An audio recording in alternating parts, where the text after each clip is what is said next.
우리 석인 씨가 지하 피치 준비하느라고 너무 고생을 했어요. 활약이 대단했습니다, 박 선생. 와서 그때. 음.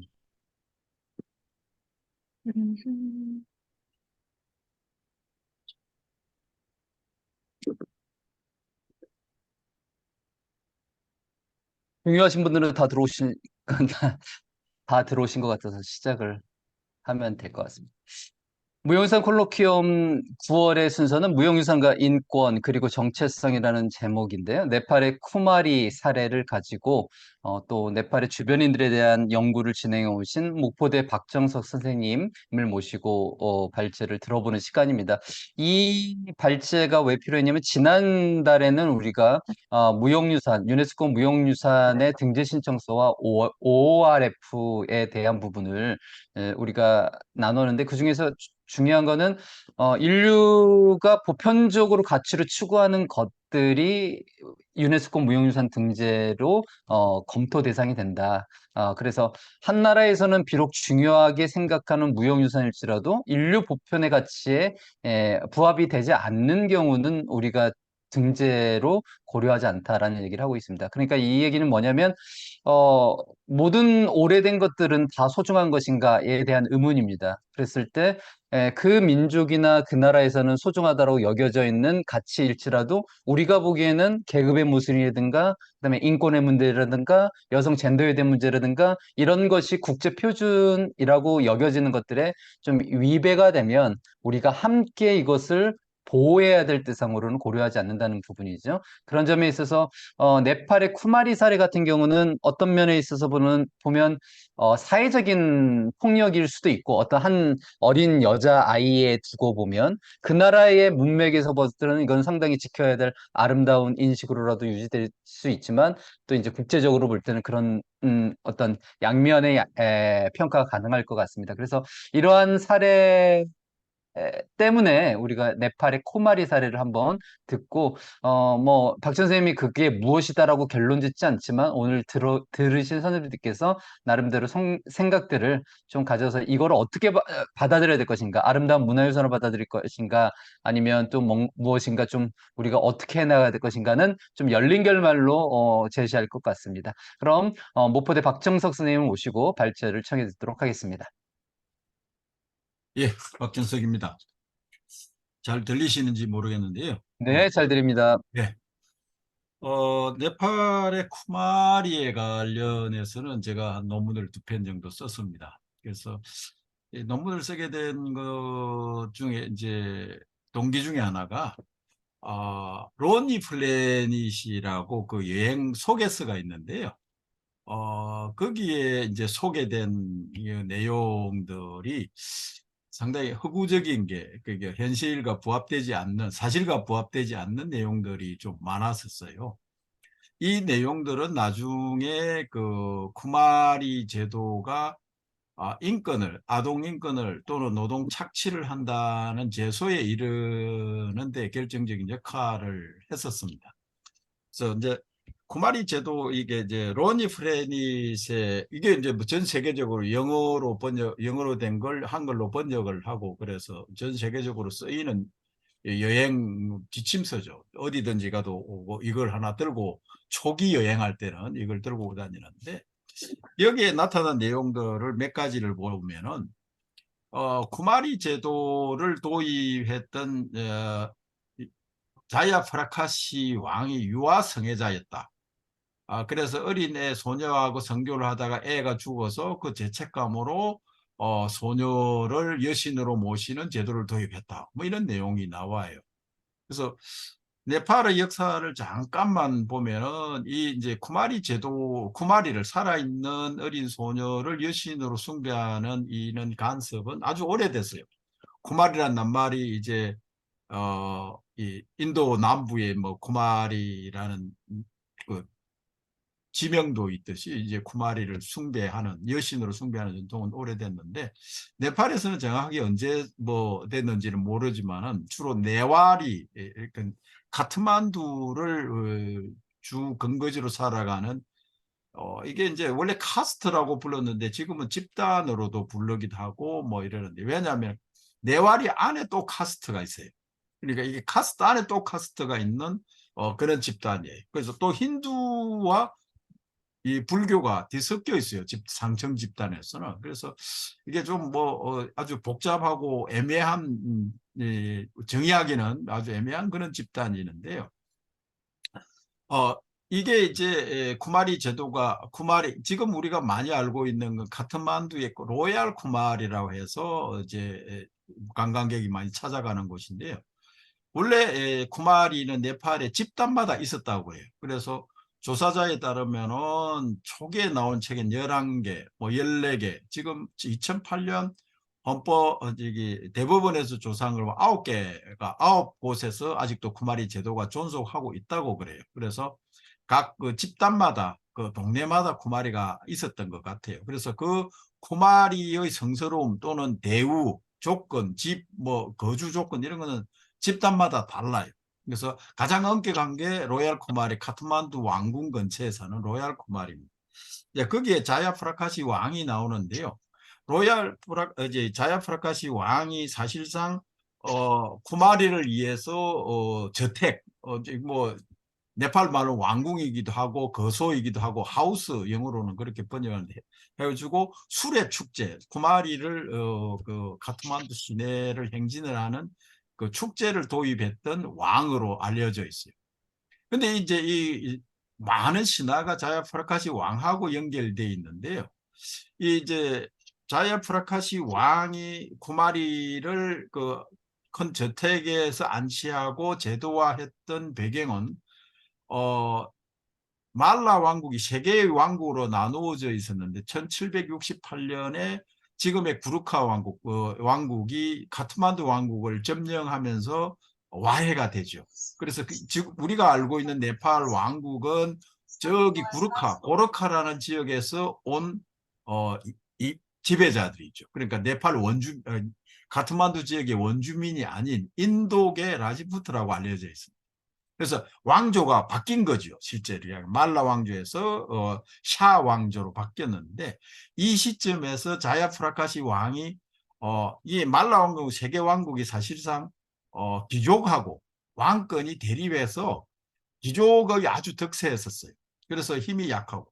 근데 카트만두는 네팔에서 보기 드물게 분지 지행으로 해서 농사가 주업이고 또 티벳하고 인도를 이어주는 이 무역로의 중간 지점이라서 부가 창출되고 뭐 그래서 아주 좋은 지역에 살기 좋았는데 이걸 구르카 왕국이 계속 저 변방에서 쳐들어오면서 한 2, 30년에 걸쳐서 이제 침공을 했는데 계속 패배를 했어요. 결정적으로 키르티푸르라고 네팔에 지금 트리부반 대학이 있는 지역인데요. 이 지역을 공격을 해서 참패를 당해야 돼요.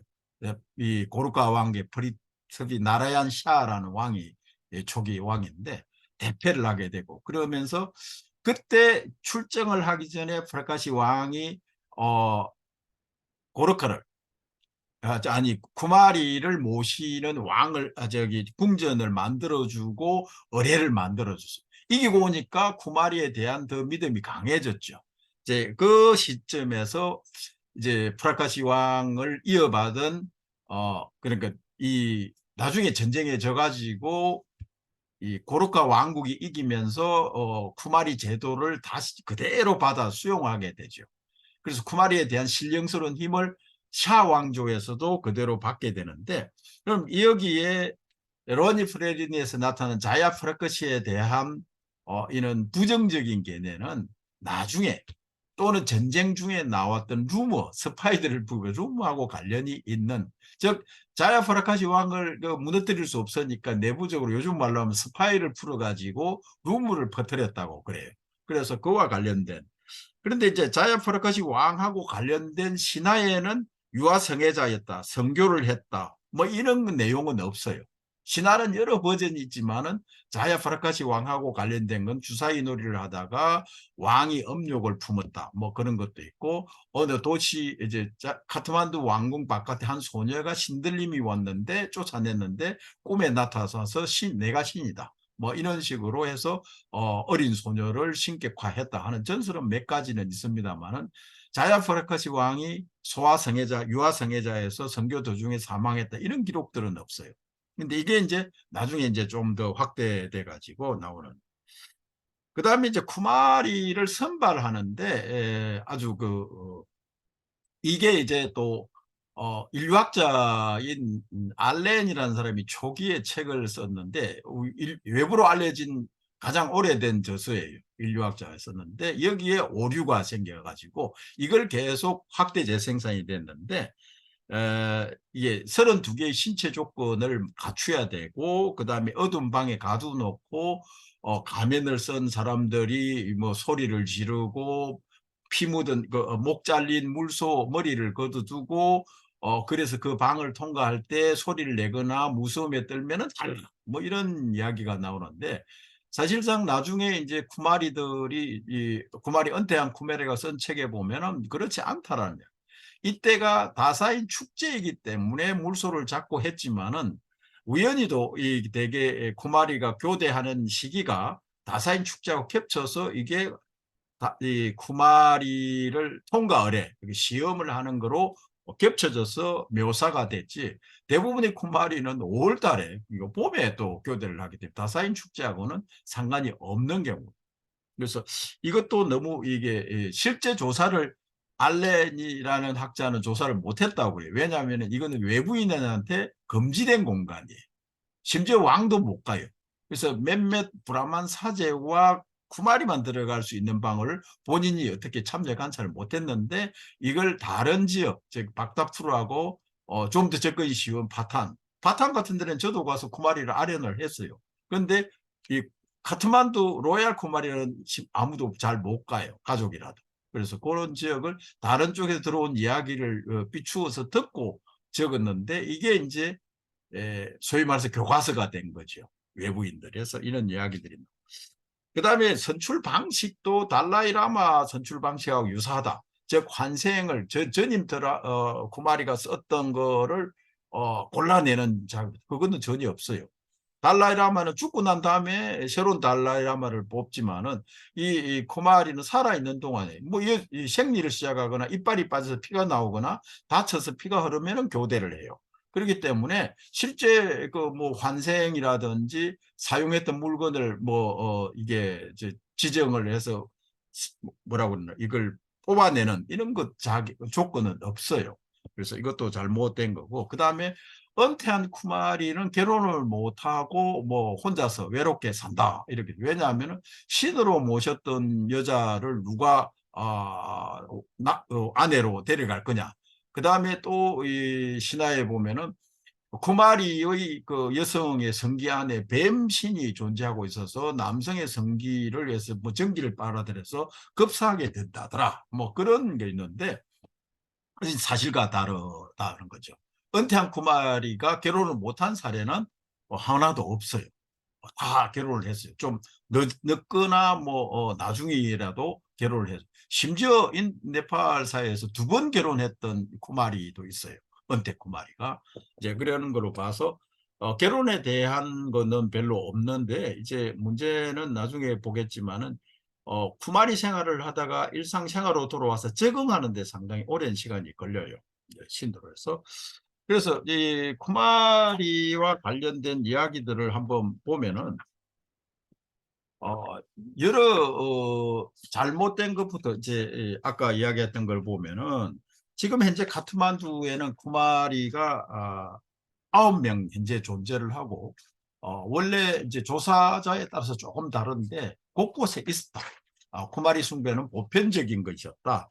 그다음에 선발 과정 역시 32개로 아주 디테일하게 해놨지만, 실제는 뭐 이빨이 빠졌는지 아니면 어떤 흉터가 없는지 몸에 냄새가 나지 않는지 이런 몇몇 조건만 보고 선발을 해요. 그리고 사전에 쿠마리 대상자. 이 로얄 쿠마리는 특정한 카스트, 샤키야, 사카 카스트 안에서도 특정한 분파만 하기 때문에 대상자가 그렇게 많지를 않아요. 그렇기 때문에 이미 대상자가 섭외가 된 상태에서 몇 사람 그중에 선출을 하기 때문에 뭐 이게 신체적인 조건에 뭐 그 보면 아주 그 성인 여성한테나 해당될 그런 조건들도 많은데 그런 것들은 그냥 아이디얼 타입일 뿐이고 실제는 그렇게 하지 않는다. 뭐 이거였어요. 그다음에 이제 인문 의례 역시 다사이 축제에서 하는 것처럼 아주 무섭게 하고 뭐 담력을 시험하고 그런 가정은 없다라는 거죠. 그다음에 쿠마리 복장을 하면 신들림이 온다고 해서 주로 이제 나가 목걸이 그 뱀신의 목걸이를 하면서 며칠 동안 적은 가정을 둔다는 것은 있어요. 그래서 그런 것들이 뭐 인문 의례라기보다는 적은 가정이라고. 그다음에 이제 쿠마리가 부모와 떨어져서 강제로 격리돼서 쿠마리 하우스에 머물기 때문에 나중에 인권 문제의 제소가 되기도 했는데 로얄 쿠마리를 제외하고는 대개 가족과 같이 살아요. 파탄에 있는 쿠마리도 그렇고 박타프루도 그렇고 지금 조그만 곳에서는 오히려 자기 집에서 쿠마리 역할을 해요. 그래서 어린 소녀인데 이제 카트만두 쿠마리 같은 경우에는 이제 격리를 하는데 쿠마리는 또 돌보미 가족이 따로 있어요. 그 돌보미 가족은 네팔의 카스트 제도상 자기 친인척이에요, 대부분이. 그래서 이 책을 썼던 분, 이 쿠마리 같은 경우에는 자기 친고모가 쿠마리 돌보미예요. 그래서 아주 뭐 완전히 다른 사람 속에서 격리가 되는 것은 아니다. 그 다음에 거의 그 또래 집단에 비해서 거의 공주, 신처럼 대우를 받는다. 뭐 울거나 다친 것. 그래서 그는 이제 이 어린 시절에 격리돼서 부모와 강제로 격리되는. 근데 부모들이나 가족은 언제든지 만나러 올 수는 있어요. 쿠마리가 나가지는 못할 뿐이지. 그래서 그런 것들도 세습 돌보미 가족이 이제 거의 가족처럼 돌보고 있다라는. 이제 쿠마리의 이제 공식 일가가 너무 빡세다. 소위 말해서 아동 노동 착취에 해당한다고 하는데 쿠마리는 오전과 오후 두 번만 접견을 해요. 외부인들. 그래서 이 오전 시간과 오후 시간을 빼고 나면은 일가 공부를 해야 돼. 그런데 그 이전까지 이 인권위원회 제소되기 전까지는 가정교사 형태로 와서 주로 영어 학습이 많이 딸렸어요. 가정교사에서 이제 산술 이런 걸 가르쳐 주고 했다고 이제 학업을 못 시켰다, 뭐 안 시켰다, 공부를 안 시켰다 이게 나중에 문제가 됐는데 1990년대까지 네팔의 소녀들, 여성들의 소녀들의 학교 재학률은 30%가 채 안 돼요. 프라이머리 스쿨에서. 그러니까 쿠마리 역시 그 범주에서 본다면은 크게 교육을 안 받은 건 아니에요. 교육은 거의 받는데 정규 교육이 아니라서 좀 따라가기가 힘들다. 뭐 그런 거죠. 그래서 이제 이 쿠마리와 관련된 문제가 이, 이 재개가 된 거는 이 민주화 운동하고 연관이 있어요. 그래서 쿠마리가 민주화 그러니까 이 네팔에서 1990년에 처음으로 왕권 치하에서 민주주의 운동이 일어나고 그다음에 이제 헌법 입헌 군주제로 바뀌어요.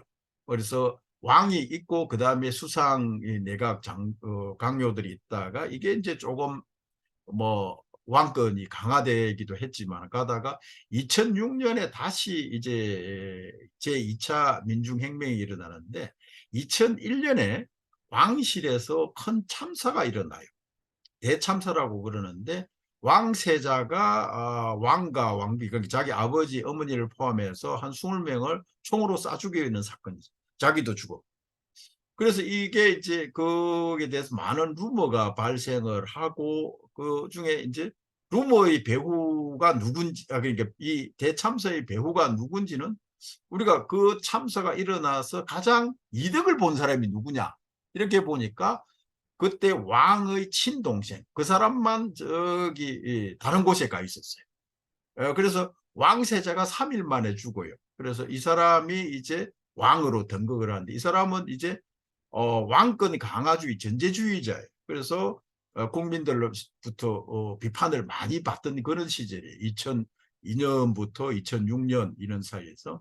그래서 왕으로 2006년에 이제 왕으로 등극을 했지만은 왕권은 아주 이제 2002년부터 2006년까지 전제 군주제로 가게 돼요. 그래서 2008년에 세속 민주주의가 됐는데 2006년에 이미 이제 자나 안돌라고 민주주의 혁명이 일어나면서 사실상은 폐위 상태예요. 그러면서 이제 쿠마리가 이제 지난번에 지나갔는데 이제 인디라 축제 때 처음으로 로얄 쿠마리가 시내를 행진을 해요. 3번에 걸쳐서. 그리고 마지막 날에 왕한테 티카를 줘요. 이렇게 이마에다 발라주는 건데 이게 이제 1년 동안 다음 1년 동안 왕권을 상징적으로 이양받는 여신으로부터 이양받는 그런 행위죠. 그런데 전통적으로 왕이 이날에 받아요. 왕이 이제 쿠마리한테 금동전을 주고 발밑에 기도를 하고 인사를 하고 티카를 받음으로써 일령 신성성을 이제 보장받는 그런 행사였는데 왕이 2006년에 폐위가 된 상태니까 왕을 대신해서 그때는 이제 수상이 국가의 수반이었기 때문에 수상이 가서 받았어요. 수상이 받고 난 이후에 또 1시간쯤 뒤에 왕이 폐위 상태에 있는 왕이 가서 티카를 받아요. 그러니까 이게 이제 수상의 입장에서 왕이 왕권을 되찾으려고 하지 않나 뭐 이런 의심을 하고 왕을 지키던 호위병을 싹 빼버려요. 왕은 이제 인기가 별로 없어서 다 바깥으로 나가면은 뭐 테러에 위험을 당할 수도 있고 그래서 왕권을 아예 이제 권력에서 허수아비로 만들어버리는 조치를 하게 되죠. 그래서 그 이후에 이제 알려진 사실에 의하면은 수상한테 줄 때는 오른손을 이렇게 붙였대요.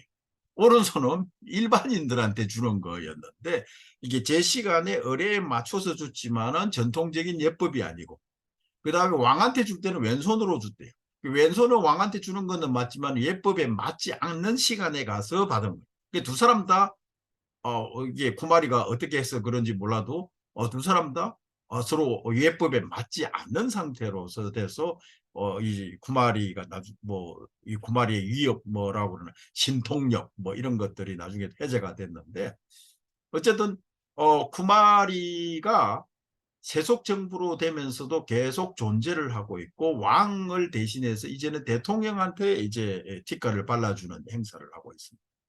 여기까지가 쿠마리가 지금까지 종교적인 어떤 역할에서 전통적인 나중에 문화 행사로 옮겨가는 과정이에요. 세속 정부가 되면서 이 전통이 이게 종교가 아니라 전통이다라고 이제 하게 돼요. 근데 이 얼음에 인권위원회의 제소가 되는 사건이 발생을 해요. 2001년에 왕권이 무너지고 난 뒤에 2002년부터 민주주의 운동이 붐으로 일어나면서 여성단체 또는 뭐 이제 주로 여성 인권 운동을 하던 국회의원, 여성 운동가들이 쿠마리 제도가 아동 인권을 침해한다. 노동을 착취한다. 이래서 제소를 하게 돼요. 여기에는 국제 단체도 합류를 해요. 그래서 네팔의 대표적인 그 인권 유린 사태 또는 악습으로 인권 바디가 있어요. 바디라는 것은 바디 카스트인데 이 사람들은 매춘이 주업이에요. 아버지가 누군지 모르는 그런 카스트가 있어요. 최근에 CNN에서도 언터치블을 프리 프롬 언터치블인가 뭐 책을 쓴 분이 뉴스에 나오기도 하는데 그게 바디 종족이에요. 바디 부족은 아버지가 없고 이제 태어나면서 다른 남성들을 받아 이제 하고 있어. 그러니까 아버지가 다 다른 아기를 낳고 그 애들이 또 크면은 또 저기 매춘으로 팔려가거나 매춘 행위를 하는 걸로 돼요. 이런 행위. 그 다음에 여성들을 강제로 이 템플걸처럼 인도에서도 있는데 사원에 팔아넘기고 사원에서 매춘 행위를 해서 사원의 수입을 잡는 그런 행태. 그래서 몇 가지를 아울러서 쿠마리 제도 역시 여성의 인권과 아동 착취로 제소를 당하게 돼요. 그래서 제소당한 가장 큰 원인 중에 하나는 어린아이가 강제로 부모와 아까 이야기했듯이 이 격리되어 가지고 교육도 제대로 못 받고 이 뭐 놀지도 못하고 뭐 이게 자기들이 이 아동으로서 누려야 될 개인적인 인권이 침해당했다고 제소를 했는데 그 제소했던 그러니까 처음에 문제를 제기했던 사람이 반달이라는 여성 국회의원이었는데 이분은 브라만이에요. 나중에 아이러니하게 이 사람이 2대 대통령이 됐는데 쿠마리 제도, 쿠마리로부터 티카를 또 받게 돼요. 그러니까 없애자고 했던 제도를 대통령이 돼서 오히려 대통령이 신분을 더 위상을 높이는 그런 걸로 또 받아들이게 되죠. 그리고 그 이후에 여성 단체들 2005년에 2002년부터 시작했는데 2005년에 대법원에 제소를 해요. 우리처럼 이제 뭐이 하급부원에 바로 가는 게 아니라 뭐 이제 대법원에 제소를 해서 대법원에서 심사를 하게 돼요. 그래서 그 제소했던 여성 인권 운동가를 포함해서 8명인가 그 조사위원회를 꾸려가지고 조사를 하게 하고 2008년에 대법원 판결이 나왔어요. 그래서 그 판결에 따르면은 뭐 논지는 여러 가지인데 일단은 이거는 전통이다. 이게 네와리 카스트의 전통이다. 그 다음에 어린아이 때 헤어져 가지고 하지만 노동 착취나 인권 착취는 없다. 다만 전통이기 때문에 시대에 맞추어서 개선해야 될 점은 있다. 그래서 교육과 의료 이런 거 여가 시간 이런 건 충분히 보장해야 되고 은퇴 이후에 이제 재활, 그러니까 재적응할 수 있는 뭐 이 제도적인 장치를 마련해 줘야 된다라는 게 조언으로 붙었었어요. 그래서 이때부터 이 쿠마리 제도, 그러니까 쿠마리 제도를 옹호했던 사람들의 입장에서는 이 인권 대법원에 제소했던 사람들이 일단은 내와리가 아닌 외부인이다. 즉 힌두 카스트가 불교 간섭인 네와리 카스트를 음해하려고 이게 인기가 있고 사람들이 많이 몰리니까 이걸 음해하기 위해서 제소를 했다. 이게 이제 반달이라는 아까 그분이고 두 번째로 대부분에 제소했던 사람은 네와리예요. 네와리지만 하청 카스트예요. 마하르잔이라고. 그러니까 마하르잔 니네들은 아까 같은 사카 이 카스트의 쿠마리 제도를 잘 모른다. 잘 모르는데 외부자가 어떻게 인권 침해고 종교적인 행위를 이해도 못하고 소위 말해서 참여 관찰도 못 해본 사람들이 어떻게 이게 인권 침해가 되는지 제소를 하냐. 그 모르는 사람들의 루머에 편성한 제소일 뿐이다. 이렇게 옹호를 하고 이거는 고대로부터 내려온 네와리 문화일 뿐만 아니라 샤카, 구바주라는 이제 상층 카스트예요. 그 네와리 카스트 안에서도 상층 카스트의 오래된 불교 문화다. 그래서 이게는 전통이다. 즉 종교라기보다는 이제는 전통을 강조하면서 무형문화유산, 뭐 요즘 말하는 문화유산이다. 그렇기 때문에 보호하고 전승해야 될 것이지 폐지할 것은 아니다. 그리고 대법원 역시 이거는 뭐 간섭이고 전통이기 때문에 대법원에서 폐지하라 그만두라 뭐 이렇게 할 수는 없다. 다만 아동 인권하고 관련된 문제는 개선되어야 한다. 이렇게 해가지고 최근에 이제 구마리들은 정규 학교 교육을 다 받고 안에 인터넷도 다 설치가 돼 있고 학교 자기가 이제 가야 될 학교 다니다가 왔으면 그 학교에서 교사가 파견돼 가지고 맞는 과목을 가르치고 그다음에 은퇴하면은 그 나이에 맞게 바로 편입을 할 수 있게끔 제도화했었어요.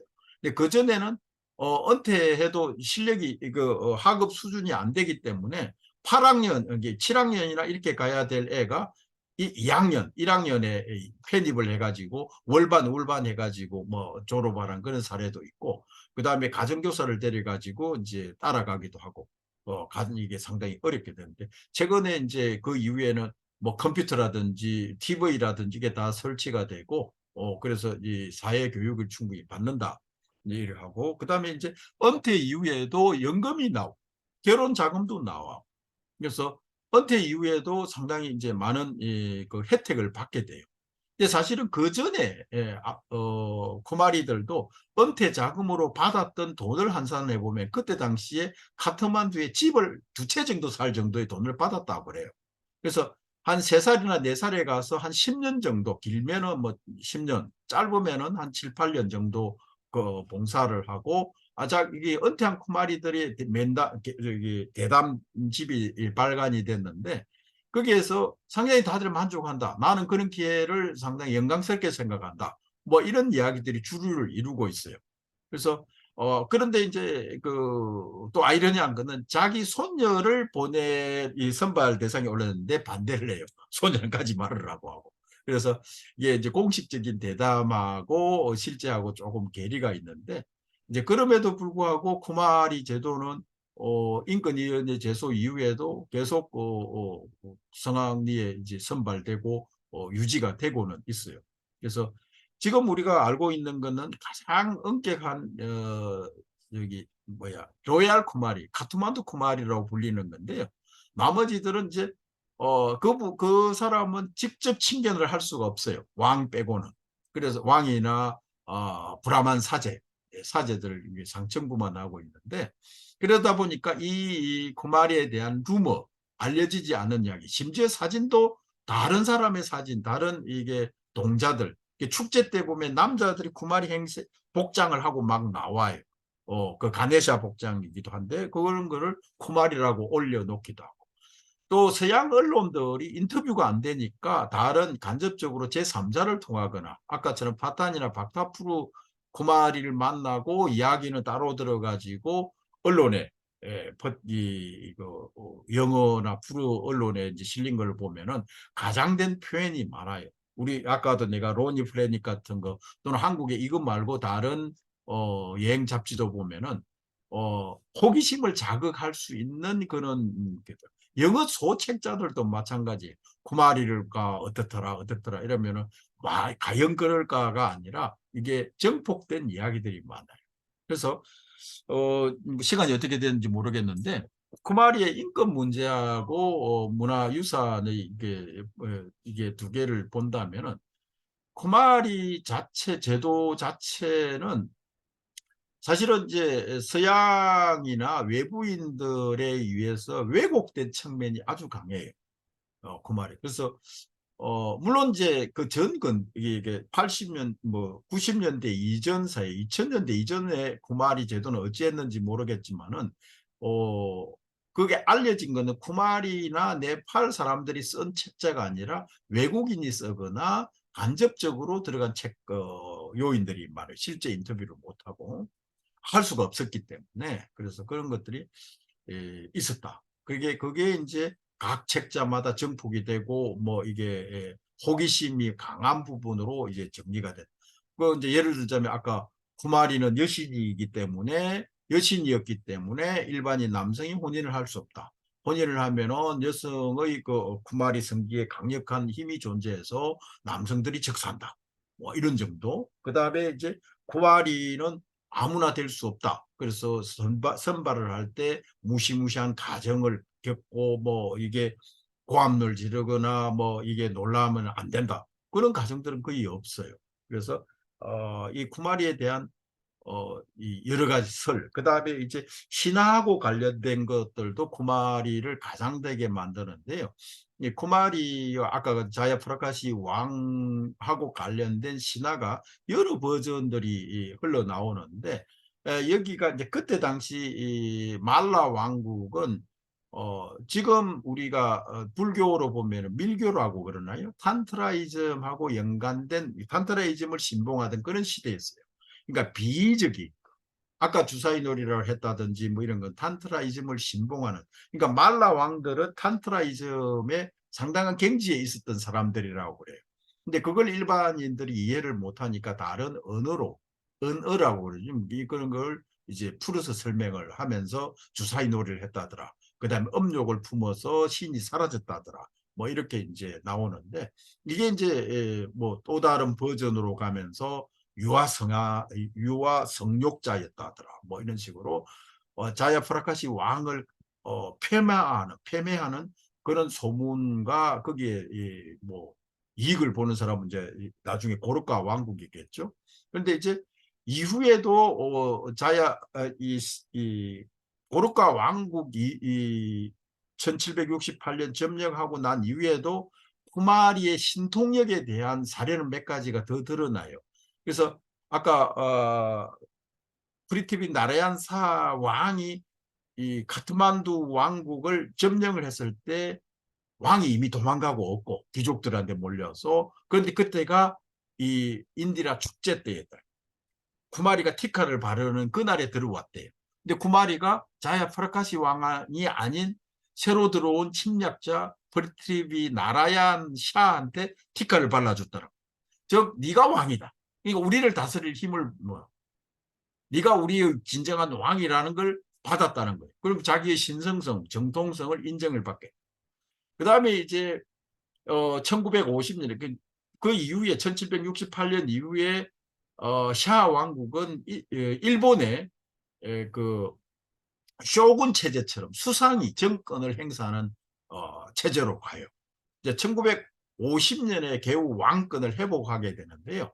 이제 그 양반이 트리부반 왕이에요. 인도의 도움으로 이제 왕권을 회복을 하는데, 그 트리부반 왕하고 왕세자가 이 축제 때 참가를 해서 티카를 받아야 돼. 왕한테 티카를 줘야 되는데, 신화에 따 전설에 따르면, 그때는 신화라기보다는 전설에 따르면은 이 구마리가 졸고 있다가 왕이 아닌 왕세자한테 티카를 발라줬대.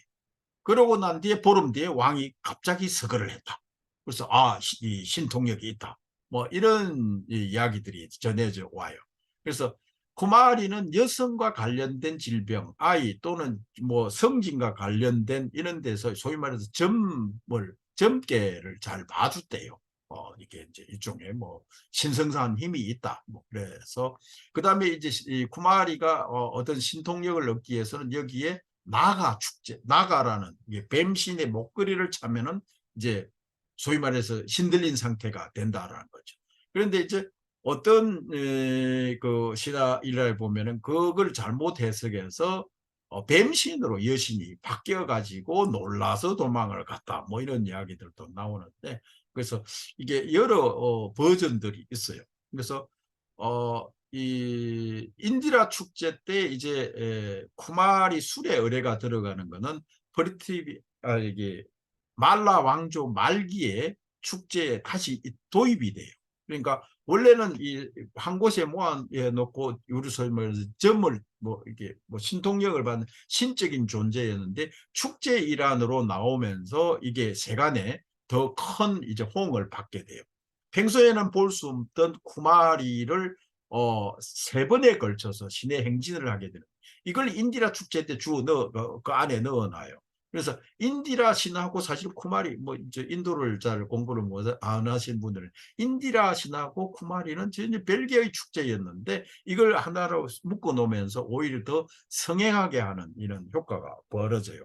그리고 그 범인도계의 신화가 거기에 또 뒤섞여 들어서 약간 짬뽕 비슷하게 뭐 이 종교학으로 보면 싱크레티즘이라고 그러는데요. 토착 신화와 마하바라타 뭐 이런 신화들, 마하바라타에 나오는 신적인 뭐 이게 그 신화 이야기가 버전이 뒤섞여 들어가요. 그러니까 원래는 이 네팔의 토착적인 신앙관념이었는데 범인도계의 신화들이 뒤섞여 들어가면서 오늘날 축제로, 그러니까 두 가지 측면이 이 인디라 쿠마리에는 섞여 있는데, 쿠마리를 신적인 존재로 쿠마리 하우스라는 쿠마리 첸이라는 데서 사람들이 숭배하고 받는 거 하나 하고, 그 다음에 축제로 나오면서 쿠마리가 수레를 타고 행진을 하는 이 축제 두 가지가 섞여 있어요. 그래서 쿠마리의 여동생으로 보면은 이제 가네샤가 여동생이 남동생으로 가네샤가 나오고, 가네샤는 인도 신화에서는 저기 시바의 아들로 나오거나 뭐 다른 쪽으로 나오고, 그 다음에 어 이게 바이라즈라고 해서 시바의 환한 또 화신이 있는데, 그 네팔에 가면은 막 악기처럼 우리 김앤화처럼 생기는 그런 두상이 있어요. 그것도 쿠마리의 남동생으로 보조자로 또 나오기도 해요. 그래서 이게 이제 행진 때 쿠마리와 쿠마리 이제를 따르는 이 가네샤 또는 이제 바이라바를 이제 행상한 소년들이 이제 이게 성장을 하고 나와요. 그럼 보통 사람들은 어느 게 쿠마리인지 어느 사람이 가네샤인지 알지를 못해요. 그래서 일부 이제 서양 사람들은 가네샤로 분장한 것을 찍어가지고 복장이 비슷하니까. 그래서 가네샤처럼 뭐 코끼리처럼 꾸미는 게 아니라 성장을 해요. 그 이제 쿠마리처럼. 예, 그 사진이 돌아다니기도 하고 그래요. 그래서 이 쿠마리 간섭 자체는 오래된 간섭이었는데 두 개의 사건으로 인해 가지고 하나는 아까 이 왕과 수상이 동시에 티카를 받으면서 왕실과 관련된 종교 행사에서 이제 국가를 대표하는 행사로 바뀌게 된 전환점입니다.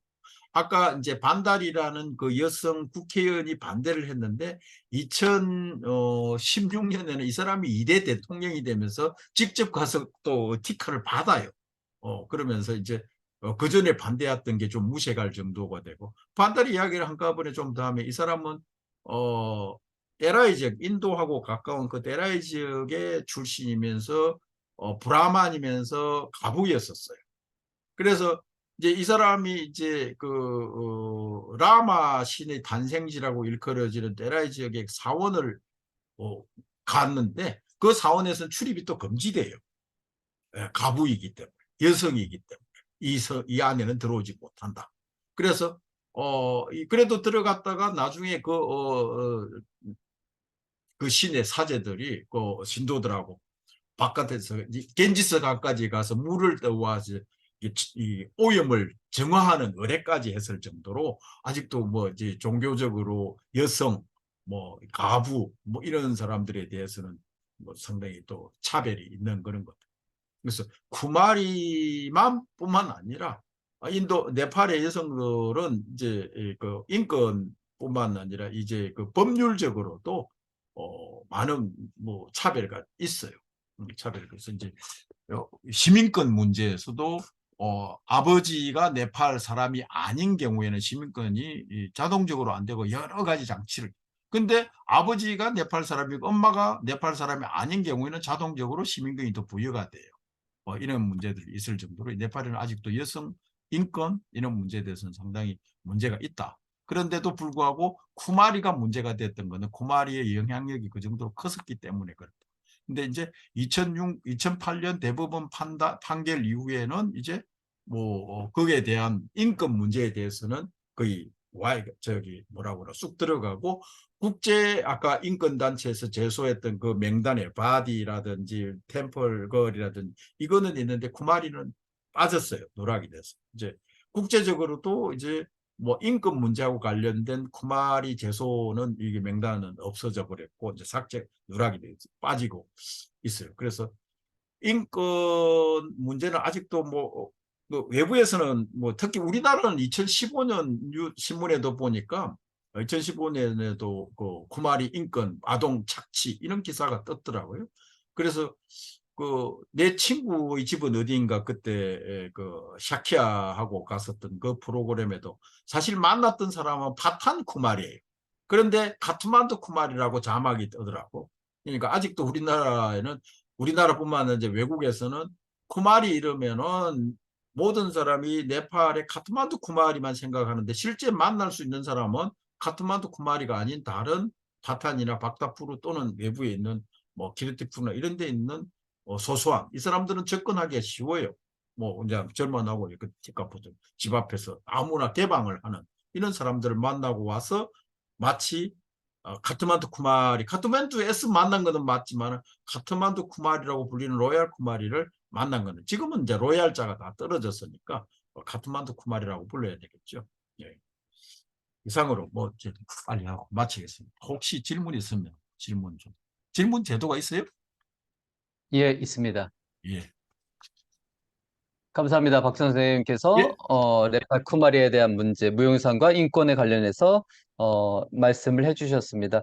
선생님께서 이 쿠마리에 대한 관심을 갖기 시작한 게 이제 세계적인 여행 수준인 롤리 플래닛의 허구적인 사실에 좀 이것에 대해서 호기심을 좀 자극했는지 그쪽 연구로 가셨고, 이 문화인권 문제에 대한 문제는 이제 네팔 내부에서 문제제기가 있었던 것 같네요. 그러니까 문화의 변화라고 하는 게 외부자에 의해서 타의적인 개선을 했을 때는 그게 나중에 후폭풍도 많고 많은 진통도 따르는 것이 일반적인데, 이쪽에서는 내부자의 자각을 통해서 어느 정도 정리된 느낌을 받았습니다. 그래서 2008년에 대법원 판결을 이끌고 그것은 네월의 카스테 전통에서 전반적으로 다 인정하되, 그러나 이제 좀 교육과 의료, 그다음에 여가 생활을 보장하면서 좀 더 이들 간택된 수마리에 대해서 조금 인간적인 삶을 살 수 있도록 어떻게 지원해주는 책, 또 은퇴 이후에 사회로 재적응할 수 있는 어떤 기회들을 제공해 주는 것으로 조금 이제 완충지대를 만들어서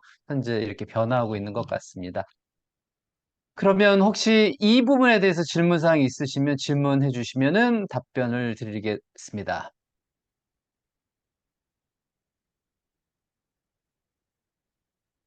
굳이 질문이 아니라고 한다면 다른 의견을 주셔도 되겠습니다. 여기 아프리카 전문가이신 우리 최동환 대사님도 계시고 장영규 교수님도 계시는데, 아프리카에도 되게 제가 볼 때는 되게 많은 인권과 관련한 이슈들, 전통이지만 국제적인 인권화에 위배되는 것들이 상당히 많지 않습니까? 이제 아동의 할례 의식이 가지고 있는 민족도 있고 그랬을 때, 뭐 혹시 그런 거에 대해서 이런 사례가 있다, 우리들에게 공부할 만큼 정보를 좀 주시는 것도 감사할 것 같습니다. 제가 한 가지 먼저 질문 하나. 아까 그 인권위원회 제소했다고 했는데 이게 국제인권위원회가 아닌가요? 국제인권위원회가 아니고 네팔입니다. 네팔, 예, 예, 예, 예. 지금 말씀하신 것처럼 아프리카에도 사실은 여성 인권이, 지금 말씀하신 대로 여성 할례, 예, 예. 그다음에 이제 조혼, 어, 그, 어, 사실 뭐 이 무슬림 사회도 그렇지만은 또 무슬림이 아닌 아프리카 전통 사회에도 꽤 많습니다. 특히 조혼의 경우. 그래서 그 여성 인권을 좀 보호하고 증진시키기 위해서 제가 있던 세네갈에서는 특히 그 NGO 차원에서 많이 했어요. 어, 미국에 그 여성분이 와서 한 20년도 넘었을 겁니다. NGO를 제가 지금 이름이 기억이 안 나는데 음, 이 마을 그러니까 마을에 들어가서 주민들하고 같이 대화를 나누면서 주민들 스스로 이 여성 할례가 문제가 있고 조혼이 문제가 있다는 것을 서양에서 가르쳐 주기보다는 이분의 그 어프로치는 마을 주민들이 특히 마을의 리더십들이 이게 문제다 하는 것을 스스로 대화를 통해서 나눔을 통해서 스스로 깨닫고 그 마을에서 하나의 무브먼트로 어, 이루어져 가지고선 조혼과 여성 할례를 철폐하는 운동이 마치 그 마을 주민들로부터 자발적으로 일어나는 것처럼 그렇게 했거든요. 그게 그 무브먼트가 세네갈과 인근 이 감비아, 기니비사우 많이 그 확장이 됐습니다. 그래서 사실은 그러한 NGO의 역할로 인해서 세네갈의 경우는 조혼이 거의 많이 사라졌고 법적으로도 아마 그 나이를 올렸습니다. 예를 들면 뭐 12세, 12세 결혼 가능했던 걸 뭐 16세로 올렸던가 그렇게 했거든요. 그리고 여성 할례의 경우는 많이 없어졌고요. 제가 아는 건 그 정도 음, 예. 네, 감사합니다. 인권과 예.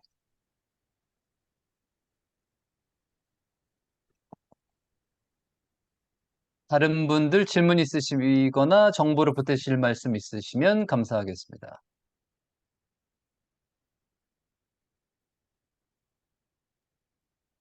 우리 질문이 없으셔가지고 제가 그 저는 이제 궁금한 게 그게 그 조사를 어떻게 하셨는지 그게 상당히 궁금하고 자료를 따로 보관하고 계신지 그런 걸까요? 궁금합니다. 예, 제가 직접 조사한 자료는 거의 없어요. 거의 문헌 자료, 신문 자료, 그다음에 대법원 판례, 그래서 문헌 조사가 주고요. 제가 접촉을 한 번 만났던 건 파탄 쿠마리하고 두 번 만났네요. 이제 그 정도에. 그래서 쿠마리를 제가 전체적으로 조사는 안 했고, 쿠마리 관련된 현대에 나온 자료, 또 이제 쿠마리를 했던 은퇴 쿠마리의 자서전이 발간이 되고, 또 쿠마리 돌보미 가족이 쓴 또 자서전 형태의 글이 나왔었어요. 이걸 음, 주로 참고를 했었습니다. 신문 자료와 이제 외국인들이 썼던 걸 약간 비판적으로 검토를 했었죠. 예. 죄송하지만 그러면 쿠마리 되시는 분을 두 번밖에 인터뷰를 안 하신 거예요?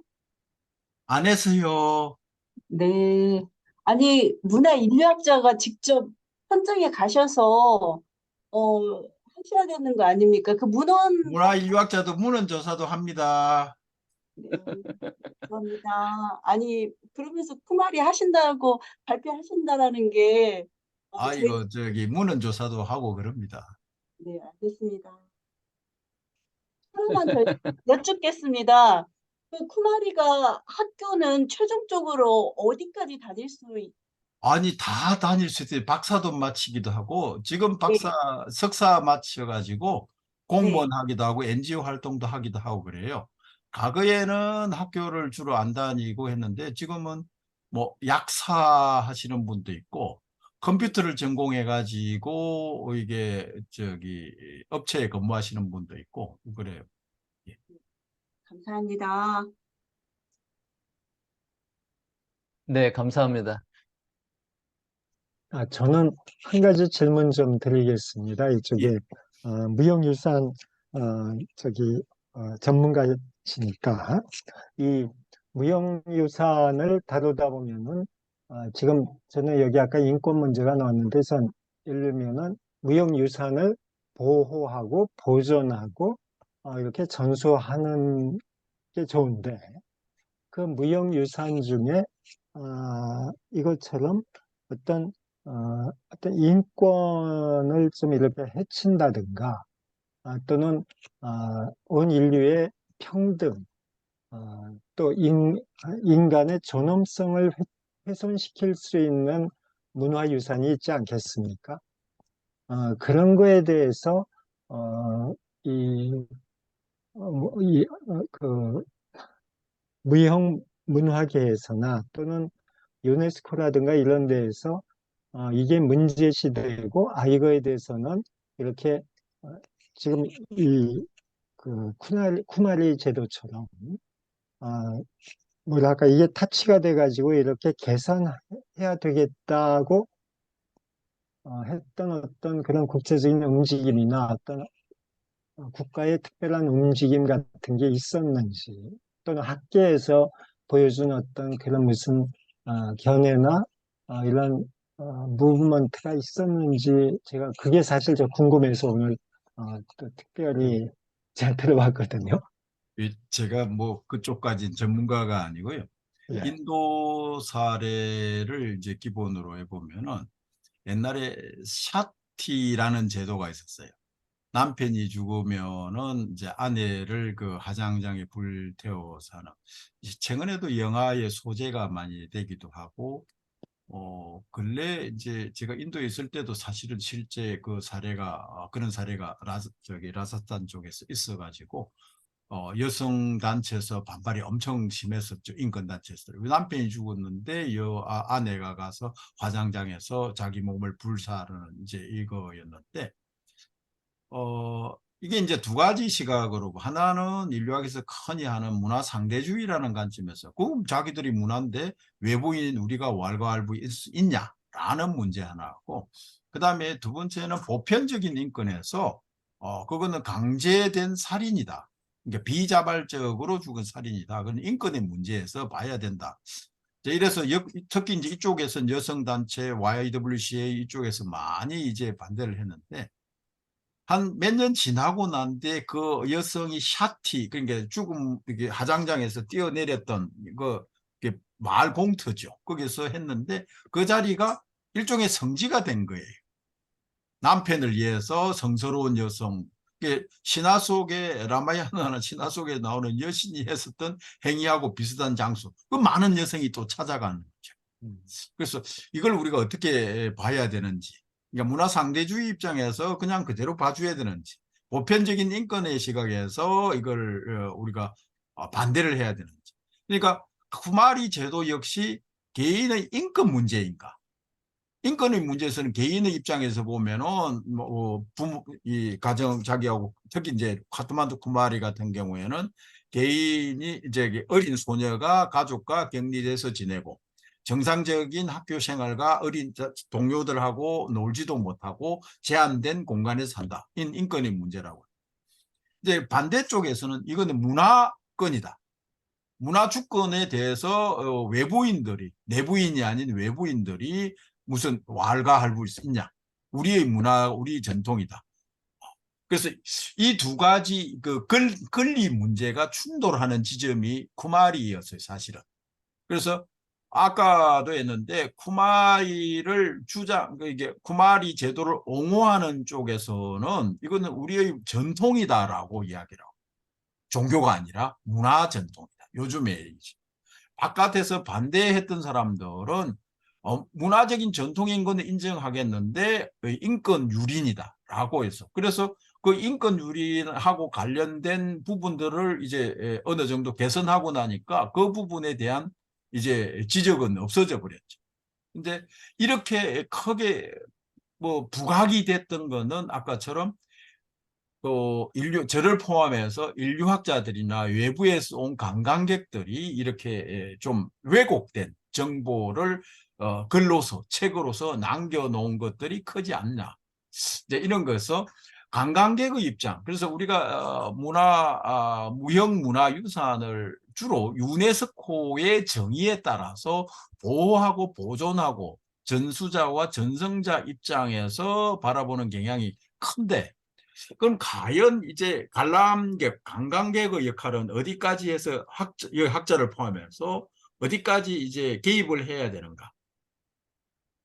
이제 아까 같이 다시 되돌아오면 문화 상대주의인가?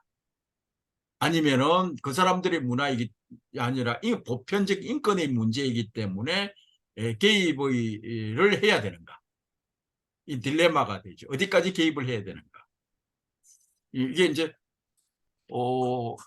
우리가 객관적인 중립, 뭐 객관적 가치 이렇게도 계속 하고는 있는데 뚝 떼어놔서 보면은 전성자 집단과 관람객 집단에 어느 정도 상호 공유할 수 있는 장이 만들어질 수 있는가? 이게 이제 문제가 되겠죠. 이게 이제 관광이라는 자원을 이 경제적인 잣대로만 볼 것이 아니라 전성되고 보존되기 위해서 관람객이 어느 정도 역할을 할 수 있는가? 이것도 이제 학계에서 좀 다루어야 돼야 문제가 아닐까 싶어서 지금 좀 제가 좀 고민하고 있는 분야 중에 하나입니다. 예. 자, 질문 하나 예. 드리겠습니다. 네. 그 쿠마리 잘 들었는데요. 쿠마리 제도라는 것이 네팔만의 어떤 특수한 현상인지 아니면은 뭐 인근 국가 뭐 티벳이나 인도나 뭐 이런 그 인도 아대륙에서도 유사한 그 현상들이 발견이 되는지, 그렇다면 네팔만의 특수한 현상이라면은 그 뭐 사회적인 기능이나 목적이 있을 거 아니에요. 그거와 이게 인도 아대륙에서 보편적으로 발견이 된다면은 그 사회적인 뭐 기능이나 목적이 뭔지, 이게 뭐 어쨌거나 수백 년 또는 뭐 수천 년 이어져 내려왔을 건데, 그렇다면 분명히 이게 사회적인 의미가 있을 건데 그게 뭔지 혹시 설명을 좀 해주실 수 있나요? 아주 그 난해한 질문인데요. 저도 뭐 제가 직접 조사한 것은 아니니까 알렌의 책에 의하면은 인도아 대륙에서, 지금의 인도에서도 오래전에는 있었다고 그래요. 이 어린 소녀를 신적인 존재로 추앙하는 이런 간섭은 있었는데 이게 이제 뭐 어느 정도 사라지고, 그 네팔에서는 이게 네와리 종족 집단에만 있어요.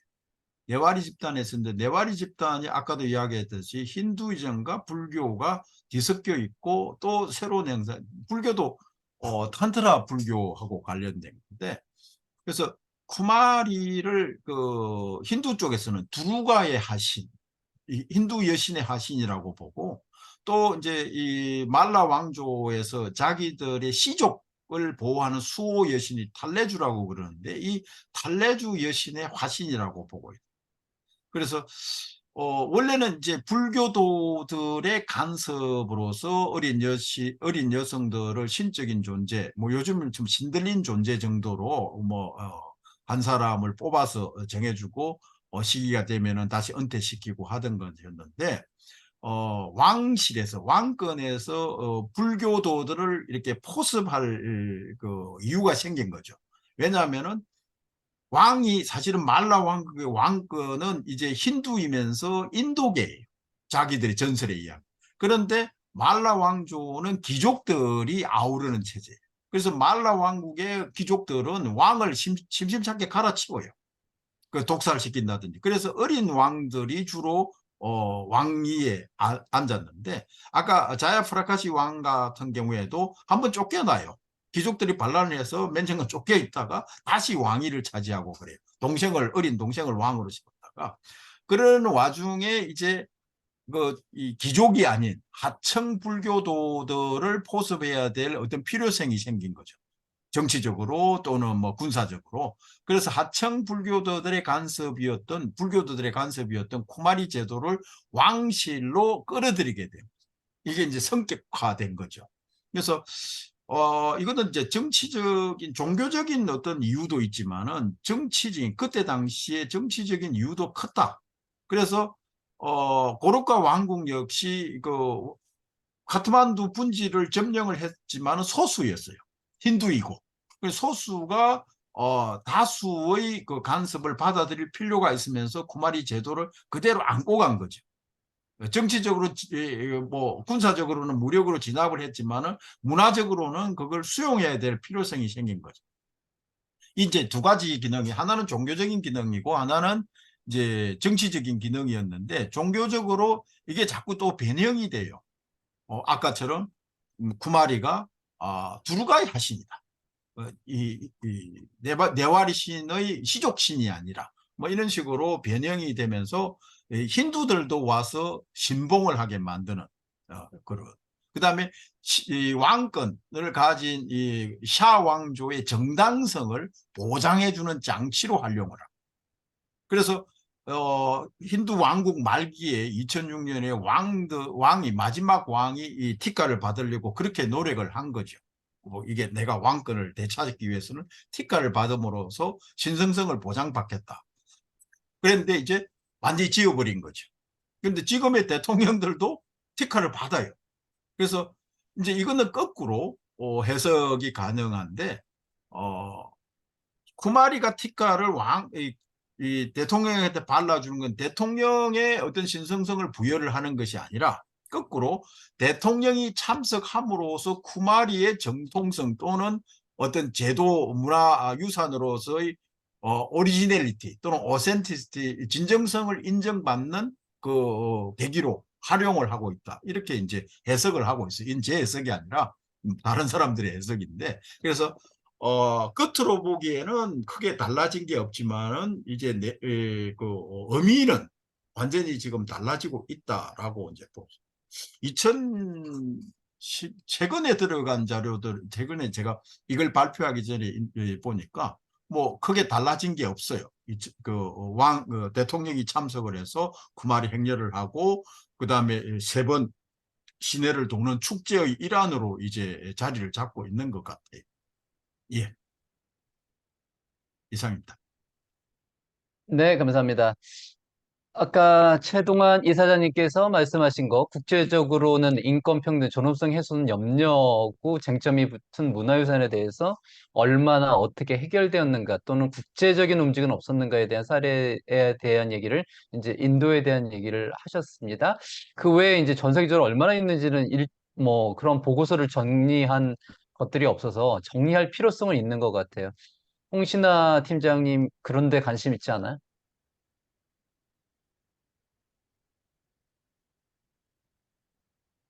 사실 어떻게 보면 4월 초파일에 우리가 동자성 한 데서 어린애들 모아놓고 머리 깎는 것도 인권 입장에서 보면은 어린애들 함부로 자유에서 깎는 것도 인권 제소가 될 수 있는 상황인 거죠. 그러니까 누구의 입장에서 바라보는 거가 중요한 것 같아요. 교수님 너무 잘 들었습니다. 저는 사실 그 질문이 하나 있는데요. 쿠마리가 이제 공주라는 뜻이더라고요. 좀 찾아보니까 이게 위키피디아에서 아니요. 찾은 거라 가지고 맞는지도 잘 모르겠지만, 근데 이제 그 아까도 잠깐 말씀해 주신 대로 2대 대통령도 그 티카를 받았다는 그런 점을 말씀을 해주셨는데, 그러면 이제 문화라는 게 어떻게 보면 이게 도구가 된다는 생각이 들더라고요. 그러니까 우리한테 이제 편리하면은 우리한테 이득이 있다 생각이 들면은 그때는 이제 받아들일 수 있는 문화고, 그렇지 않았을 때는 이제 좀 이거는 여성 인권 뭐 그 프리 애돌레선트, 그러니까 그 아직 사춘기를 접하지 못한 이제 여자를 이렇게 좀 행하는 그런 행위이다, 이렇게 좀 비판할 수도 있는 그런 이제 포인트들이 나오고 있는 것 같은데, 그래서 이거에 대해서 어떻게 생각을 하시는지, 그러니까 교수님의 의견이 제가 좀 궁금해서요. 이게 객관적으로 봤을 때 정말로 좀 인권 유린에 가까운 행위라고 보시는지, 아니면은 이거는 그들만의 이제 문화라고 할 수 있는지가 궁금합니다. 제 의견이 중요한 것보다는 이제 그 쿠마리를 배출한 가정, 또 엄마 아빠, 쿠마리를 했었던 경험이 있는 은퇴 쿠마리, 이런 분들의 의견이 더 중요할 것 같아요. 우리가 볼 때는 내가 어린 딸이 있다면은 내 딸을 갖다가 거기에서 보내지는 않을 것 같아요. 그럼 이건 나의 문화, 내 문화의 선입견인 거죠.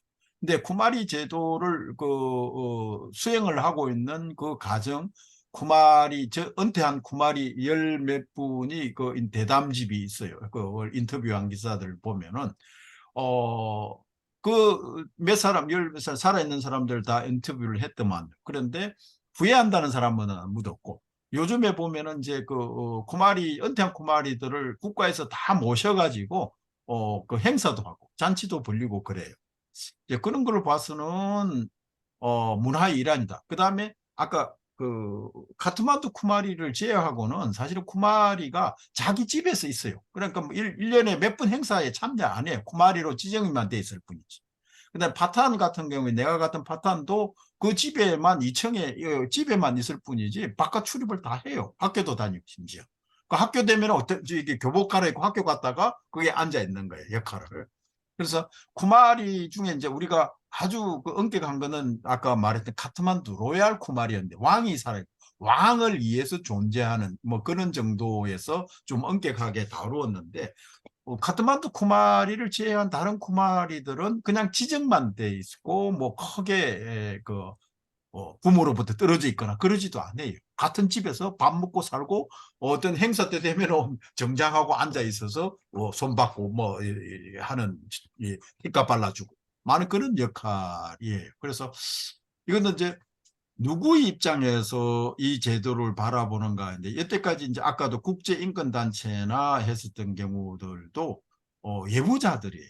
그런데 정확하게 실태를 모르는 상태에서 루머에 주로 의존을 해서 했었는데, 나의 입장에 있어 내가 내 딸이라면은 4살 먹는 애를 떼놓고 막 11, 2, 3살까지 격리를 시키고, 나는 물론 만나러는 충분히 갈 수 있어요. 언제라도 원하면 가고 하는데 그렇게 하지는 않을 것 같은데, 뭐 또 딸도 엄청 많은 집에서는 뭐 한 명 정도 위탁 보냈다고 생각할 수도 있지 않을까요?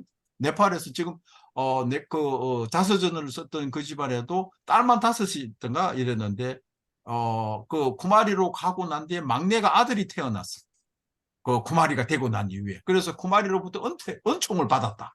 뭐 이렇게 집안에서는 생각을 하고, 그래서 북의 사회에서 아들이 뭐 힌두 사회에서는 아들이 존재가 아주 중요한데, 딸만 주르륵 5명 낳던가 이랬는데, 그 애가 쿠마리로 가면서 막내로 아들이 태어났다. 뭐 그래서 처음에는 이제 매일 엄마나 동생들, 언니들이 찾아와요.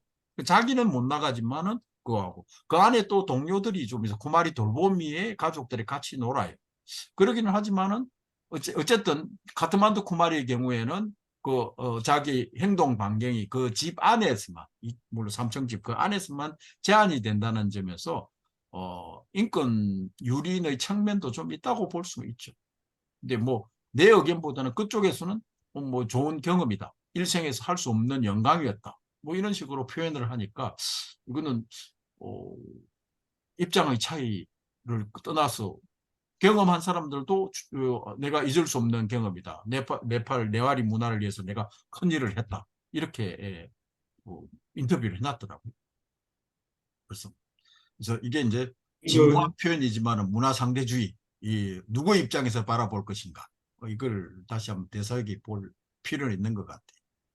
저도 질문 하나 해도 될까요? 네. 9시까지 했는데 돈도 안 주고 자꾸 일단은 변호양 죄송합니다. 선생님이 왜그 어떻게 정박 선생님하고 같은 위치에 있지 않은가 그 의심이 가고, 예? 두 번째는 이제 창용규 선생님이 그 석인이 아버님 같은 느낌이 예, 드는데 맞습니까? 예, 그렇습니다. 예, 반갑습니다. 저는 석인이하고 같이 근무하는 사람입니다. 실질적으로 이제 제가 그 전에도 박 교수님한테서 그 쿠마리에 대해서 얘기를 들은 적이 있는데, 그때부터 이제 의심이 가는 거가, 지금 이제 그 쿠마리를 어떻게 선출하고 쿠마리가 어떤 행동하고 이러는 걸 했는데, 실질적으로 그 쿠마리가, 그러니까 딜라이나마 같은 경우는 뭐 어떠한 그 능력이 있는 것 같아요. 그런데 쿠마리는 실질적으로 능력이 있어서 티카를 주고 그러는 건지, 그다음에 뭐 그 지혜를 알려주는 건지, 혹은 풀리지 않은 문제를 뭐 신적인 존재로서 이렇게 알려주는 역할을 하는지, 그 역할이 좀 많이 뭐 이해가 잘 안 가는 것 같아요. 그러니까 우리가 신이라면은 그 사람을 믿고 의지하고 뭐 이런다든가, 아까 이제 잠깐 그런 얘기 내주셨어요. 은총을 받아서 뭐 아들이 낳았다든가 그런 얘기를 하셨는데, 실제로 사람들이 그 사람 가서 그냥 절만하는 건지, 그다음에 4살 4세를 하려면 그 신성화되기 위해서는 울지도 말고 뭐 이래야지 되는데, 4살일 경우에는 뭐 막 엄마 보고 싶어서 울기도 하고 그랬을 것 같은데, 그 로얄 그 쿠마리 같은 경우는 예, 예, 그 집에 이미 가겠다고 때를 쓰기도 하고 그래요. 예. 아 그런데 이제 그러한 거가 신성이라는 것에 대해서 어떻게 어느 정도 능력이 있는 건지 이런 거를 좀. 그거는 저도 자세히 모르는데요. 예, 예. 이제 쿠마리 선발 과정에서 보면은 특수한 집단에 아주 또 특수한 집단으로 들어가요. 그러니까 네와리 중에서 사키야 카스트, 이 카트만두 쿠마리 같은 경우에는 사키야 카스트 안에도 이 바하와 파히 또 이게 세부적으로 되는데, 아버지가 바하, 그러니까 그쪽에서 이게 원래는 바하가 성녀 집단이었대요. 근데 이게 정착을 하면서 그 집단인데, 그 안에 이제 공동주택을 공유로 하는 사람들만, 그 애 자녀들만 쿠마리로 선출될 수 있는 자격을 부여받는 거예요. 그러니까 그 전에 이제 쿠마리를 선출하기 전에 그 브라만 사제하고 또 네와리 사제, 그다음에 쿠마리 돌보미 가족, 이 몇 분이 위원회를 열어 가지고 그 사전 조사를 한답니다. 그 적합한 소녀들을 4살에서 3살, 뭐 5살까지 애들. 왜냐하면 5살 지나면은 이 네와리 소녀들은 일단 이 의식을 2번을 하는데, 사춘기 전에, 이게 전에 일단은 그걸 하고 나면은 이 처녀가 아닌 거예요. 나무하고 결혼을 하는 의식이 하나 있고, 뭐 태양신하고 결혼식 하는 의식이 있는데, 보통 그게 5살, 6살 때 한대요. 그러면은 그 하기 전에, 즉 3살, 4살, 뭐 5살까지 안 했던 애들이 주요 그룹인데, 유치원에 다니는 애들이 많아. 그러니까 그 애들을 사전에 물색을 해놓고 찾는데, 신성성이 어떻게 오는지를 모르는데, 그 선택한 사람들이 성장을 하기 시작을 하면 한 일주일에서 열흘을 걸쳐서 신성성이 강림을 한다고 믿는데요. 그게 마지막 포인트는 그 뱀신 목걸이를 차고 나면은 이게 얼굴색이나 이게 좀 변하기 시작한다고 자기들로는 써져 있어요. 그럼 신성성이 몸에 있다는 그래서 그런 사람들이 티카를 발라주거나 뭐 어떤 말을 들어주고 뭐 이 언어를 하는 게 아니라 말을 들어주고 티카를 받으면은 뭐 어떤 심리적인 효과겠죠. 그런데 어쨌든 그 정도로 신성성이 내재한다고 믿는 달래주 신이 들어와서 있다. 어린 여신이다. 이렇게 이제 본다고 그러네요. 그러니까 달라이라마처럼 뭐 설법을 통하거나 이런 것은 아닌 것 같고요. 저도 가서 그만 티커만 받았어요. 예, 뭐 질문에 대답이 됐는지는 모르겠습니다. 그 어린 소녀 자체가 쿠마리 성장을 하고 나면은 옷을 다 입고 이게 제3의 눈을 또 그려요. 불교 이게 이제 제3의 눈을 그리고 이게 차고 나면은 그때 신성성이 들어와서 내재한다고 한대요. 그러니까 일반 옷을 가로 입고 있을 때는 뭐 신성성이 없는 걸로 없는다기보다 내재하지 않는 걸로 그래요. 그래서 제3의 눈을 그렸을 때 포인트가 된다고 그러네요. 예. 네, 감사합니다. 현재 사회와 전통의 간극이 존재합니다. 이에 대한 자각과 또 변화의 몸부림이 있는데 이게 입장마다 각자의 의견 차이가 있는 것 같아요. 아까도 말했지 문화상대주의적인 입장도 있을 텐데 전통 전승의 주체자들 이제 한국의 사례인데요. 한국의 전통 전승의 주체자들은 사실은 자각의 속도가 느리거나 없거나 합니다. 그래서 전통 세태에서는 거의 다 무의식 전승이 상당히 많고 또 원형주의에 강하다 보니까 변화가 느리거나 해서는 안 되는 것으로 이렇게 인식을 하고 있죠. 그래서 2016년 무형문화재법이 만들어지면서 그간 무형문화의 기본 원칙, 보존의 기본 원칙을 원형에서 전형으로 이제 용어 변경을 한 것도 사실은 상황에 따라서 문화에 대한 인식이나 전승의 방식들이 바뀔 수 있다라고 하는 가능성을 열어준 것이라고 생각됩니다. 그러나 이 용어만 바뀌었지 실제 전승자들의 인식까지 이렇게 담보해내지는 못하고 있는데 앞으로도 그러한 논의들이 있으면서 점차 전승자들의 자각들, 그러니까 생각하면서 어떻게 우리의 문화유산이 내일의 문화유산, 현재의 문화유산, 그러니까 현재의 사람과 이렇게 소통하면서 나갈 수 있을 것인가에 대한 고민이 이제 앞으로의 과제일 거라 생각됩니다. 또 한편으로는 이제 국제적인 움직임에서 어떤 다른 외부적인 시각에서 어떤 한 타인의 문화를 뭔가 규정하고 그걸 바꾸려고 하는 것은 사실 외교 문제로 비화될 수 있는 문제이기 때문에 어떤 국제적인 오거니제이션에서 그것을 하기에는 상당히 무리일 수밖에 없는 거죠. 그럼 결국은 가능한 거는 국제적인 NGO 단체나 그것과 협업하고 있는 로컬 NGO가 협력적인 프로젝트를 이룰 수밖에 없을 것 같아요. 그래서 아까 최동환 이사님께서 말씀해 주신 세네갈의 NGO들의 움직임이 상당히 모범 사례인 것 같아요. 그렇게 하는데 인상적인 것은 어떤 잘난 사람들의 계몽의 스타일, 어프로치가 아닌 그들의 자각들을 유도하는 거. 제가 어떻게 했는지는 모르겠으나 그 사례에 대한 스킬을 좀 우리가 배워서 해볼 만하지 않을까 이런 생각을 해봅니다. 한국의 경우 동물권 여성 인권의 변화들의 사례들이 있을 텐데 이것은 다가객이 이해해서 변화기보다는 현실 상황에 따른 얼떨결의 변화의 사례에 더 가깝습니다. 이를테면 황도 분기풍어제에 소를 타살해가지고 죽여서 그것을 바치는 것이 의미 있는데 도살법이 있다 보니까 이제 타살이 안 돼. 처음에는 우겨가지고 타살 몇 번 하더니 그나마도 이제는 귀찮아서 안 하게 되는. 그래서 이건 자각에 의해서 변하기보다는 현실에 의한 변화. 또 이를테면 탈춤은 옛날부터 남성 중심의 문화였는데 여성들이 들어와서 연희를 할 수가 없었어요. 그런데 요즘 여성들 안 들어오면 농악이나 탈춤파는 정말 팔이 날릴 정도로 남자들은 안 하려고 하는데 여성들이 얼마나 활발한지 요즘은 이 민속단체들마다 여성 없이는 운영이 안 될 정도로 그러니까 이게 뭐 자각에 의해서 여성 인권이 높아서 벌어진 현상이 아니라 사회적인 변화에 의해서 얼떨결의 변화가 상당히 많은 것 같습니다. 아까 이제 시각의 다양성 같은 경우는 이제 연구자 같은 경우 문화상대주의를 상당히 미덕으로 여겨지기 때문에 실제 그것의 변화를 우리 외부자인 연구자가 이래라 저래라 해서 변화하는 것은 옳지 않다라고 하는 것이 좀 미덕으로 많이 남아 있는 형편입니다. 다만 이제 사회 활동가들은 또 시각이 다르잖아요. 정치나 행정 쪽에서. 그래서 이쪽의 간극은 사실은 좁힐 수 없는 간극이죠. 존재하는 거고 학문은 미덕은 다양성이기 때문에 각자가 알아서 자신의 처지에서 최선을 다할 수밖에 없는 것은 아닐까 이런 생각을 한 해봅니다. 가지 예를 들자면은 네팔의 데라이 지역에 그 축제가 있어요. 제가 논문으로도 한번 이미 저기 비교민속학에 썼던 건데 거기도 도사를 해요. 이제 하루 몇 년 만에 열리는 건데 도사를 하는데 인권단체, 동물권, 특히 동물권 보호단체, 뭐 브리지트 바로도를 비롯해서 동물권 단체가 엄청나게 반대를 했었어요. 그래서 이제 그 야외에서 도살인데 심지어 드론을 촬영을 해가지고 인터넷에 띄워버리고 뭐 그랬었는데 그게 이제 동물권과 이게 뭐 여러 간 또 거기도 루머가 섞여 들어서 뭐 한다 그러는 거고 그런데 이제 그쪽에서도 이제 그게 가축 시장으로 가는 거죠.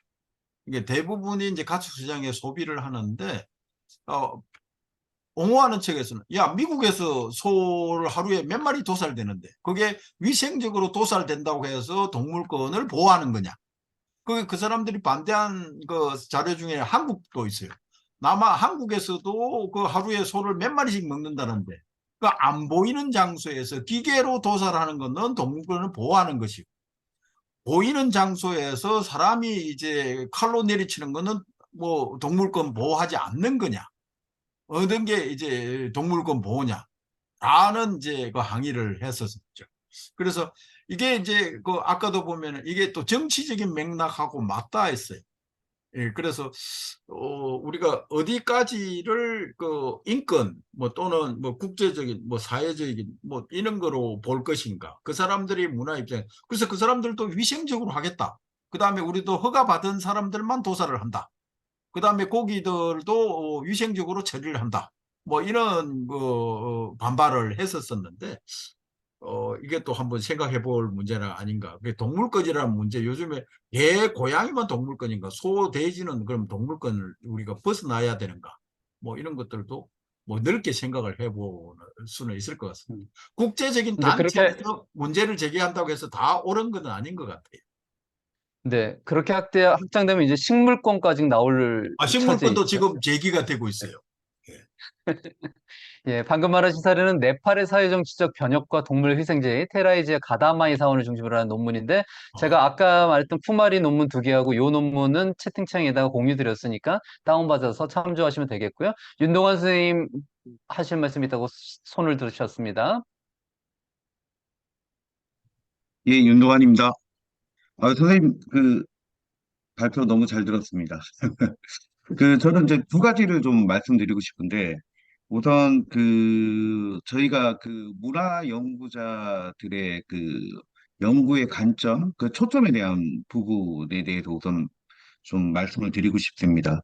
문화 현상이라고 하는 게 눈에 보이는 것처럼, 그리고 우리가 생각하는 것처럼, 이루어지진 않죠. 어떻게 보면 선생님이 사례로 들었던 네팔 쿠마리와 관련된 부분 같은 경우 아이디얼 타입이 존재하고 신성시되고 하는 측면들이 있지만 그것들을 실제적으로 어떻게 이루어지고 있는가 리얼 타입을 뭐 지금 보면 자서전이나 문헌 또는 아니면 법원의 판례들을 통해서 이렇게 추구하셔서 연구했던 그런 부분들은 어, 저희 특히 젊은 연구자들 같은 경우 반드시 좀, 짚고 좀 넘어가야 될 문제인 것 같습니다. 우리가 실상 연구할 때 눈에 보이는 현상만 가지고 문화를 연구한다는 것들은 일정 한계를 가지고 있고, 그러한 환상을 깨고 실체에 더 이렇게 다가갈 수 있도록 그게 문헌 또는 현지조사를 통해서 이렇게 다가갈 수 있게 하는 것들 같은 경우가 저희 문화 연구자들이 가져야 될 태도가 아닌가 이렇게 좀 생각이 됩니다. 그리고 또 하나는 그다음에 선생님이 얘기했던 인권 또는 동물권과 관련된 부분인데, 이 유네스코에서 한번 제기가 됐던 걸로 저는 알고 있습니다. 특히 중국의 유네스코 인류 무형유산과 관련된 부분으로 알고 있는데, 10년 제의나 제의 속에서 희생 제의, 특히 뭐 동아시아 같은 경우는 희생 제의들이 많게 되는데, 보통 이제 신에게 동물들을 바치게 되죠. 그게 염소든 닭이든 이렇게 바치게 되는데, 그럴 때 희생하는 문제. 박창선 선생님이 잠깐 이렇게 말씀하셨지만, 그렇게 기계로 아니면 합법적으로 합법이라는 것도 그 안에서의 합법이겠지만, 합법적으로 이루어지는 거는 동물권이 보호되는 거고, 그런 제의 속에서 그 한국 같은 경우도 왜 도축법이라고 해서 도축을 개인이 하거나 이런 걸 못하게 돼 있죠. 지금도 아마 제사를 지내게 되면 도축 같은 경우에는 도축을 해온 돼지나 뭐 소를 가지고 이렇게 쓰게 되는데 그렇게 되면 이건 불법이고 지금 동물권을 훼손하는 것인가? 그런 문제들이 있는 것 같습니다. 특히 그 동아시아 예, 그 희생제의들 같은 경우 그런 문제들이 있는데 제가 알기로는 이게 유네스코에서 잠깐 그 얘기가 되면서 그 박정선 선생님이 얘기한 것처럼 이렇게 논의가 좀 꽤 있었던 것 같아요. 중국의 대표들은 이러한 희생제의가 반드시 그 공동체를 위해 필요한 것이다고 하면서 아마 된 것 같습니다. 예, 그런 문제도 역시 마찬가지로 아까 인권, 그게 또 동물권, 그런 문제에 대해서도 특히 그 문화 연구하는 사람들 같은 경우는 좀 고민을 해야 되지 않을까 하는 생각이 듭니다. 네, 이상입니다. 네,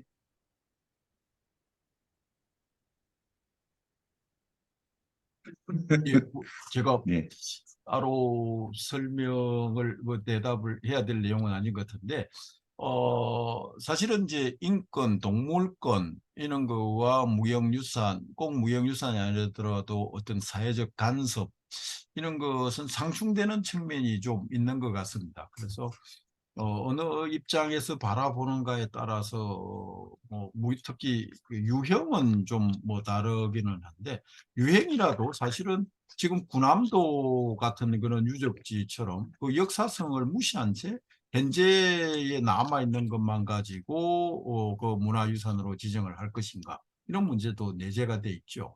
그래서 어떤 간섭이든지 그 부정적인 측면과 긍정적인 측면이 있는데 단지 이제 우리가 보편적인 인권의 입장, 이것은 좀 고려를 많이 해야 될 것 같기도 해요.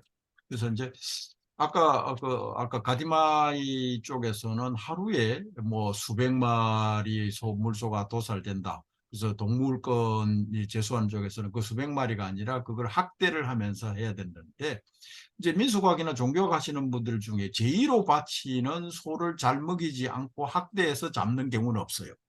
그런데 이제 그것도 잘못된 거죠. 잘 먹이고 잘해서. 그 다음에 그해 잘 안 한 것은 길을 잘라서 표시를 해요. 제물로 이미 바쳤기 때문에 내년이나 후년에 다시 온다랑 잘 못 먹였을 때, 뭐 달이 났을 때는 도축을 안 하는 거죠.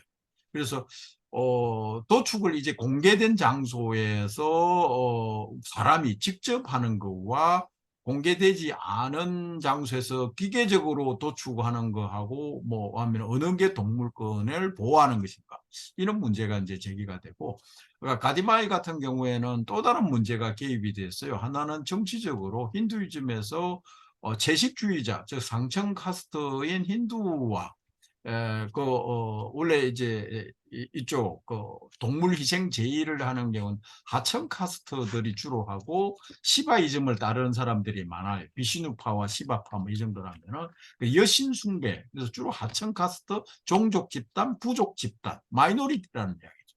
마이너리티들이 하는 테라이 지역에 거기가 인도에서는 희생 제의를 금지시켜 버렸어요. 그래서 많은 사람이 또 인도에서 건너와요.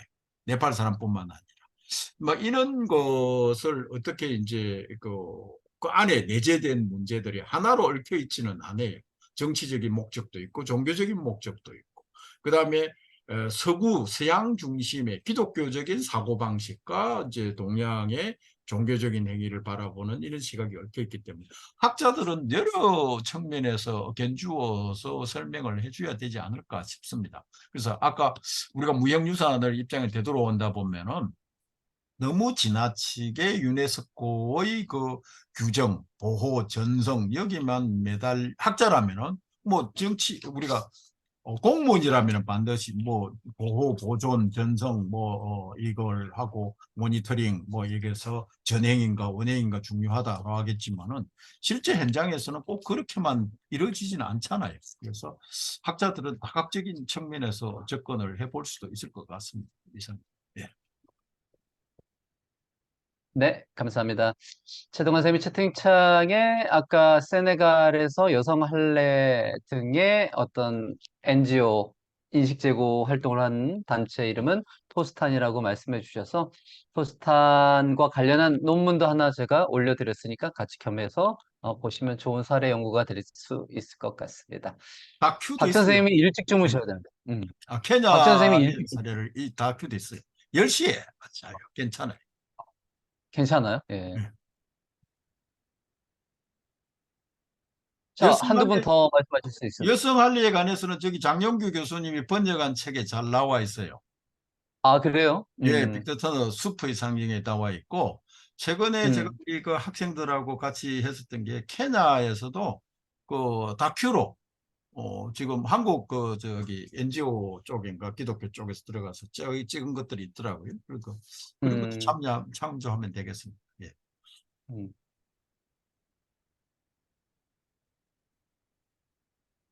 네, 뭐 혹시 다른 네, 더 말씀하실 분이 계실까요? 없으시면은 우리 박 선생님 마지막으로 클로징 멘트 한마디 듣겠습니다. 예, 감사합니다. 늦은 시까지 경청해 주셔서 대단히 감사합니다. 예, 앞으로 이런 기회는 잘 없었으면 좋겠습니다. 예, 잘 아는 사람을 섭외를 해 주시기 바랍니다. 이상입니다. 네.